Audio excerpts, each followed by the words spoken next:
After installing and updating Android Studio, you're ready to start creating projects.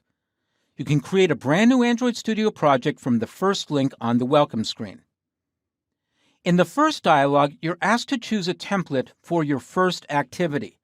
An activity is a screen if you're building an application for phones and tablets. You can create an application that has no activity and then create everything else from scratch, or you can choose one of these templates.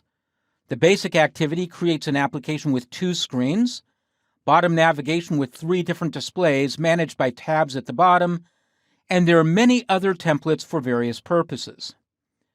The simplest available template is called the empty activity. It gives you a simple empty screen with just a little bit of text being displayed. On this screen, you're asked to configure your project. The app name can be anything you like. The package name is a universally unique ID. You make it universally unique by starting it with reverse domain notation.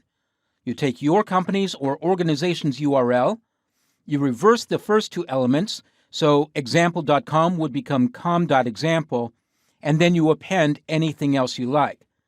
Because you own that domain, you can control the uniqueness of the ID. The application project can be put anywhere on your hard disk. It is, however, recommended that you put it in a directory that doesn't have any spaces. The language is the primary programming language for the application. Android is now a Kotlin-first development environment, and so in this course I'll be building all of my apps using Kotlin, but if you prefer to use Java, it's still supported. The Minimum SDK is the earliest version of Android that your app will work on. The default is API 16, Android 4.1, and that will let your app run on almost 100% of devices that are currently in use. But you might find that you have to support a lot of functionality and do a lot of testing for those older devices, so you might choose, as I do, to set your minimum SDK at a more recent version. I like going back as far as API 19, Android 4.4, just to reduce the amount of testing I have to do.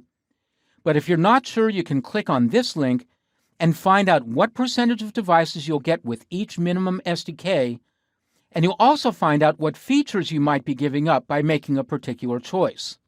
Finally, there's an option down here to use what are called legacy Android.support libraries. I don't recommend selecting that option. All of the old libraries that had domains starting with Android.support now have versions that start with Android X, and those versions are being actively maintained by Google. These older versions, not so much. I'll click Finish, and that creates the project. And once the project has been created, you might see this Tip of the Day dialog welcoming you to Android Studio 4.0. You can scroll through the tips while you wait for the project to be built in the background. Just keep an eye on the display in the bottom center, and when that clears, that means you're ready to work on your new Android project.